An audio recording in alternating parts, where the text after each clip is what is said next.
जय जोहार दोस्तों, जय जोहार।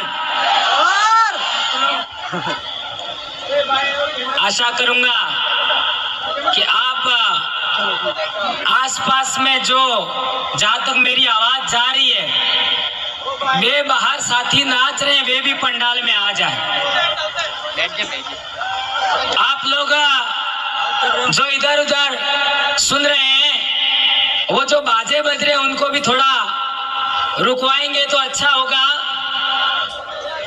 मेरा गला वैसे बैठा हुआ है। आपको दिख रहा है ना?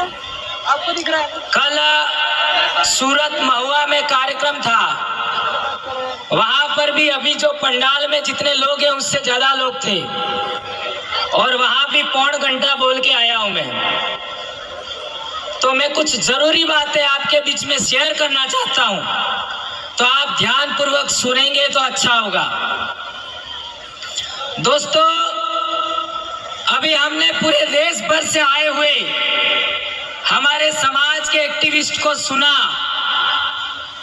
और आप लोगों ने मेरे मंच पर आने पर आप लोगों ने इतना उत्साह मुझे भी दिया, और आप में भी है।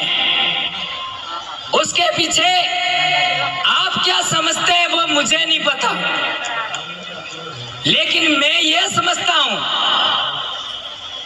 कि मैं हमेशा सच किसी भी सूरत में पूरी ताकत के साथ में बोलने की हिम्मत करता हूं। ये मेरी ताकत है,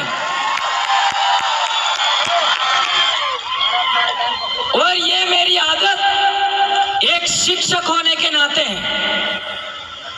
शिक्षक वह होता है जो सच बोलता है, और यदि शिक्षक होने के नाते मैंने मेरे समाज की आवश्यकताओं, मेरे समाज की समस्याओं पर नहीं बोला, तो मैं भी किसी काम का नहीं हूं। अभी हम लोगों ने बहुत सारी समस्याएं सुनी, तो हर बार चूंकि मैं एक बात बोलता हूं कि समस्या तो हम बार बार बोलते रहते हैं, समाधान क्या। तो कई लोग ऐसा मानते हैं कि भंवरलाल जी का समस्या समाधान का एक ही आइडिया है, और वह है पॉलिटिक्स। ऐसा कई लोग मानते हैं, लेकिन मैं उन लोगों को अधूरा मानता हूं।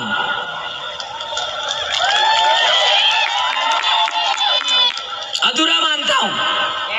एक बार भंवरलाल परमार को पूरा पढ़ लीजिए, ज्यादा बेहतर होगा। हम लोग हमारी वैचारिकी में बेशक इतिहास सबसे पहले है, लेकिन जो बातें हमने सुबह से यहां तक सुनी, ये सभी बातें यदि विधानमंडल में अर्थात विधानसभा और लोकसभा में हुई होती तो क्या हसदेव होता, क्या केवड़िया होता, क्या आज हमारे सातपुड़ा में डैम बनाए जा रहे उनका रुकावट होता कि नहीं होता? तो बोल क्यों नहीं रहे? जो हमने 47 एमएलए एमपी भेजे, 47 एमपी, वो मुंह लेके गए कि नहीं गए? कौन कह रहा है मुंह लेके गए है? आपका जितने भी आप लोगों ने 47 एमपी भेजे, क्या वे लोग मुंह लेके गए क्या? यदि मुंह लेके गए होते तो केवड़िया पर बोलते, क्या बोले? क्या नहीं बोले तो मुंह कहाँ था? है? और हसदेव पर कितने एमएलए बोले? 487 एमएलए पूरे देश में, 47 सांसद है। हसदेव पर कौन बोला? नाम गिनाओ। कई लोगों को गुमान था कि हमारी राज्यपाल है, वो भी हमारी सुनती है। तो मणिपुर का राज्यपाल कौन था? कौन था?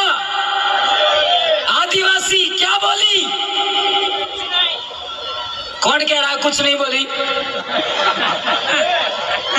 है? बोली होती तो अभी हिंसा रुक जाती। क्या सही कह रहा हूं, गलत कह रहा हूं? मैं बहुत बड़ी समस्या आपके सामने रख रहा हूं।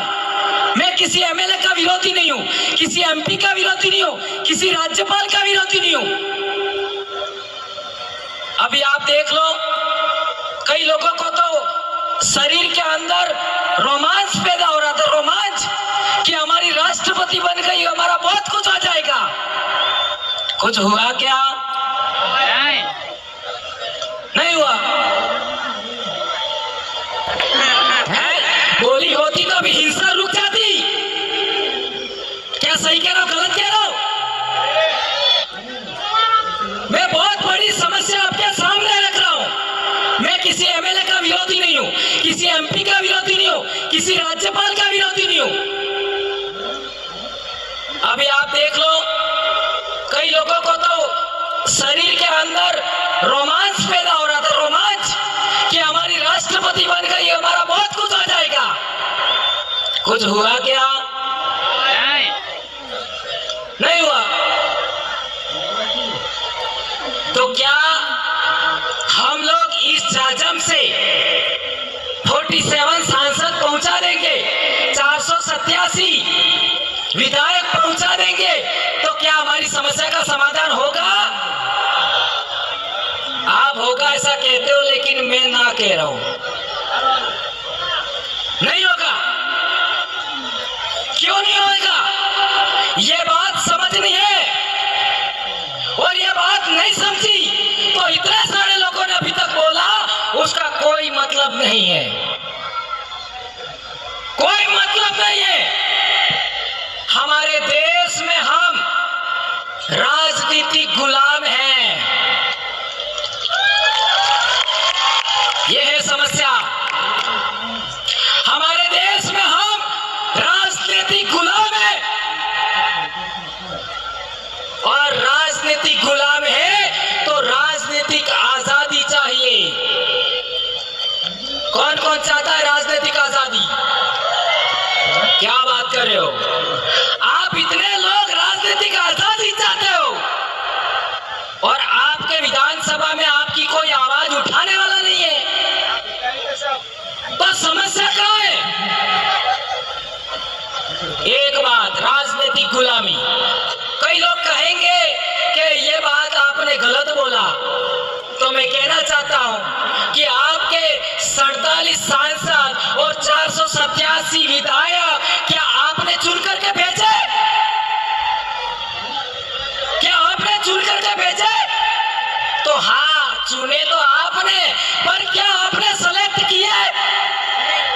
आपने सेलेक्ट नहीं किए, यह है समस्या।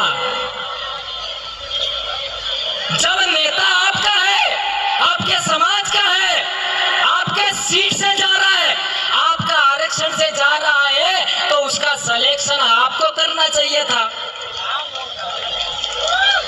आपको सिलेक्शन का अधिकार नहीं दिया। कब नहीं दिया?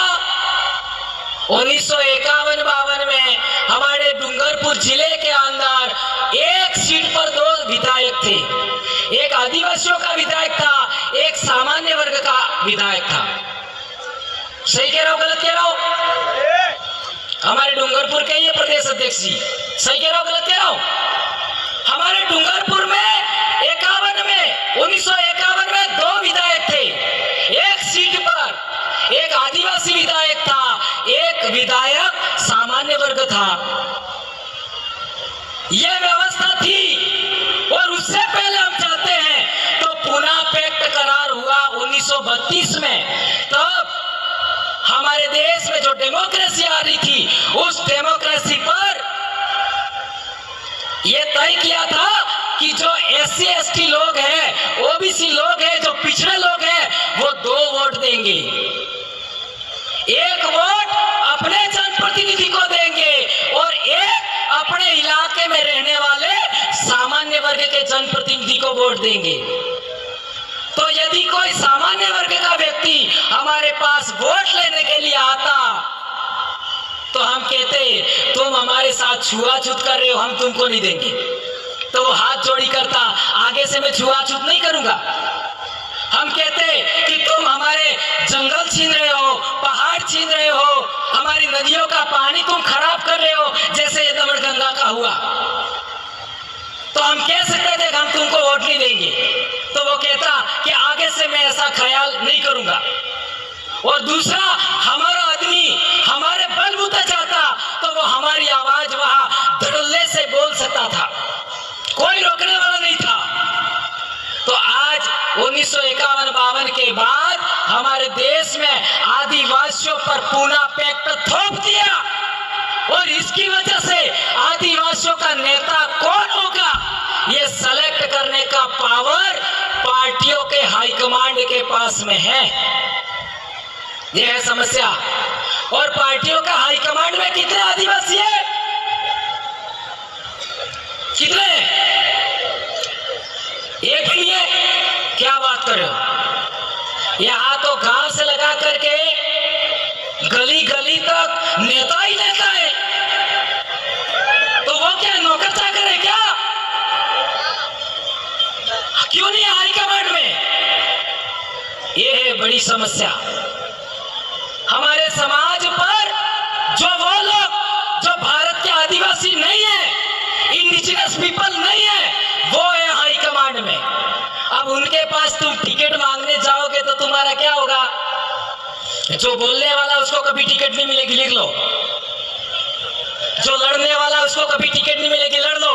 और मेरे को तो चुनाव लड़ना ही नहीं है। मेरा क्या जा रहा है? मेरे को तो तुमको लड़वाना है, और तुम नहीं बोलोगे तुमको पीटूंगा। हमारे 3 लोग बोले, यदि वो मैं चाहता हूं या फिर हमारा समाज चाहता है या हमारे इलाके के कार्यकर्ता चाहते हैं, वैसा नहीं बोलेंगे, इनको यही पीटा लेंगे हम। तो वो बोले, आपके वाले वो कब बोलेंगे? कब बोलेंगे? ये है बड़ी समस्या। धन्यवाद। ये मैं कहना चाहता हूं कि जो लोग, जिन लोगों को बोलना चाहिए वो गूंगे हैं, जिनको सुनना चाहिए वो गूंगे बहरे हैं। और जी धन्यवाद, बहुत अच्छी बात है।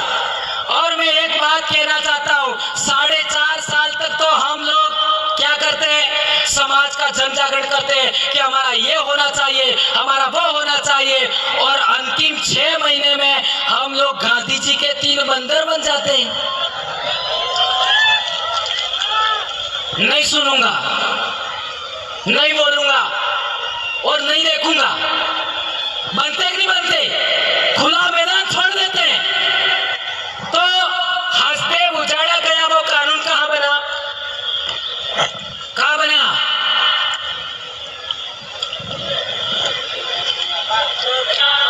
और संसद में तुम्हारी आवाज उठ ही नहीं रही है। ये केवड़िया में आपका नोटिफाइड एरिया बना, वो कानून कहां बना? गांधीनगर में तुम्हारा बोलने वाला कोई है ही नहीं। तो जहां बोलना चाहिए वहां कोई नहीं है तुम्हारा, और यहां पर हम बड़ी बड़ी बातें कर रहे हैं। तो इस समस्या का समाधान करना या ना करना, 70 साल से हमें क्या करना चाहिए, क्या नहीं करना चाहिए, ये भ्रम ही दूर नहीं किया हमने। इसलिए समस्याएं बहुत सारी है, समाधान संभव है, लेकिन सही रास्ता तो चुने। सही रास्ता ही नहीं पकड़ा अभी तक। जब सही रास्ता नहीं पकड़ा तो समाधान कैसे होगा?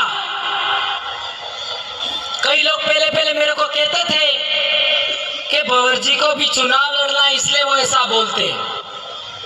मेरे को हर बार बोलना पड़ता है, मैं कभी नहीं लड़ूंगा। मैं एक शिक्षक हूं, और शिक्षक का जो धर्म होता है वो शिक्षक करेगा।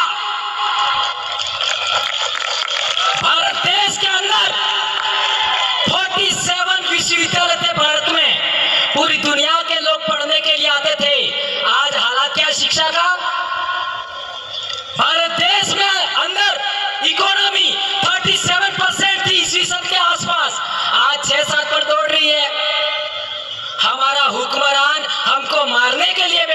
और हम तलवे चाट रहे ऊपर आके।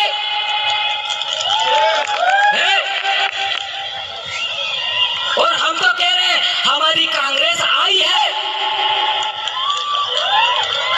आई का मतलब नहीं समझे। कई लोग कहते हैं भाजपा हमारी आई है। अरे कांग्रेस भाजपा तुम्हारी आई है तो तुम्हारी ओरिजिनल आई जिसने तुमको 9 महीने पेट में रखा, उसका क्या?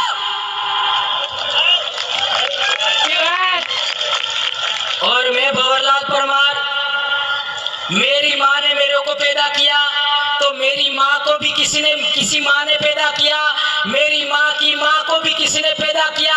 लाखों पीढ़ियों की माँओं को इस भारत भूमि ने पेट भरने के लिए अन्न दिया, पानी दिया, हवा दिया, जलवायु अच्छा दिया, मकान दिया। उन लाखों माँओं के लिए क्या तुम्हारी वो माँ बन गई राजनीतिक पार्टियां? तो लाखों माएं जिन्होंने इस भारत भूमि पर पैदा होकर के तुम्हारे डीएनए को यहां तक लाई है, उनका क्या? इसलिए मैं आदिवासी डीएनए के अलावा किसी दूसरे की बात नहीं मानता। और मैं सिद्ध करना चाहता हूं, चैलेंज है मेरा खुला कि आदिवासियों से बेहतर भारत में कोई पैदा हुआ है तो मेरे से बहस करो। आ जाओ, आ जाओ। भारत देश के अंदर आदिवासियों से कोई बेहतर आदमी पैदा हुआ है, कोई बेहतर महिला पैदा हुई है, मेरे से बहस कर लीजिए। चलो, मैं चैलेंज करता हूं, कोई पैदा नहीं हुआ, आदिवासी से बेहतर कोई नहीं है। इसलिए गैर आदिवासियों की तरफदारी बंद करो, गैर आदिवासियों के दाखले देने बंद करो। आदिवासी अहिंसक कौम है, आदिवासी हिंसक कौम नहीं है। और अहिंसक कौम है, शांतिपूर्ण अस्तित्व को मानता है, लोकतांत्रिक व्यवस्था को मानता है, गणतांत्रिक सामुदायिक व्यवस्था को मानता है। इसलिए रजवाड़े काल में समतल जमीन हमसे छीन गई, हम जंगल पहाड़ों में आना पड़ा। सोचो, रजवाड़ों के काल में समतल जमीन छीन लिया, शक्ति के बलबूते पर, सत्ता के बलबूते पर, और हम पहाड़ों में आ गए, जंगल में आ गए। और 75 साल के लोकतंत्र में अब पहाड़ छीन रहे हैं, जंगल छीन रहे हैं। कहां जाए अब? कहां जाए? मंगल ग्रह पर जाए क्या? और कई हमारे भगत लोग तो सोचते हैं इस जिंदगी में तो कुछ नहीं हुआ साला, मरने के बाद जो जिंदगी है स्वर्ग वाली वो ठीक हो जाए। यानी कुछ भी हो गया चलो चलेगा, लेकिन स्वर्ग मिल जाए। और मैं हमारे इलाके में बोलता हूं, ऐसे जो भगत अंधभक्त लोग हैं ना, जिनका दिमाग का कचरा हो गया है, वो क्या सोचते हैं, मेरी पत्नी नहीं दर जाए तो भी चलेगा लेकिन मैं स्वर्ग में जाना चाहिए। अरे तुम्हारा स्वर्ग यही है। आदिवासियों को पानी बहता है उसको स्वर्ग लगता है, आदिवासियों को। आदिवासियों को जंगल स्वर्ग जैसा लगता है, आदिवासियों को पहाड़ स्वर्ग जैसे लगते हैं। और आदिवासियों के बीच में रह करके जो जिंदगी है वो कहीं पर भी नहीं है, कहीं पर भी नहीं। और इसलिए मैंने फैसला किया कि मैं कल मर जाऊं तो भी चिंता नहीं है, सच जरूर बोलूंगा। आज नौकरी छीन जाए कोई चिंता नहीं, सच जरूर बोलूंगा। अब मेरा सवाल है कि सोशल मीडिया के माध्यम से बाद में भी लोग सुनेंगे, आज आप भी सुन रहे हो और लोग दूसरे सुनेंगे। क्या एक ही प्रश्न वापस दोहरा रहा हूं, क्या हमारे अंदर से निकले हुए लोग जो अच्छा बोलना चाहते हैं, अच्छा जानकारी रखना जानते हैं, और हमारी कलेक्टिव वॉइस यानी आदिवासियों की कलेक्टिव वॉइस विधानसभा और लोकसभा में जानी चाहिए कि नहीं जानी चाहिए? जानी चाहिए। तो उसका हमारे पास क्या फार्मूला है? क्या फार्मूला है? हमने राजस्थान में एक मॉडल बनाया। क्या मॉडल बनाया?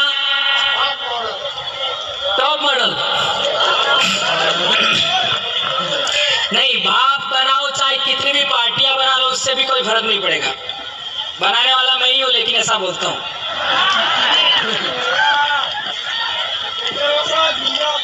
50 संगठन बना लो, 50 पार्टियां बना लो, कोई फर्क नहीं पड़ेगा। जाओ लिख लो, मैं कह रहा हूं, ये मैं आ गया शब्द, इसको गलत वे मत लेना। कोई फर्क नहीं पड़ेगा, कितनी भी पार्टियां बना लो, कितने भी संगठन बना लो, कोई फर्क नहीं पड़ेगा। पब्लिक के हाथ में नेता की कमान देनी पड़ेगी। अभी हमारे लोकसभा का चुनाव आ रहा है, हमारे इलाके में बांसवाड़ा का रेफरेंस देख लूं तो बांसवाड़ा में लोकसभा का हमारा कौन चुनाव लड़ेगा तो 728 लोग वोट देंगे। जो जीता वो चुनाव लड़ेगा। 728। हाँ, तीन बड़े शहर हैं, बांसवाड़ा, डूंगरपुर और सागवाड़ा, वहां से 10-10 लोग, और बाकी लोग है वो हर एक पंचायत से एक आदमी वोट देगा। बराबर?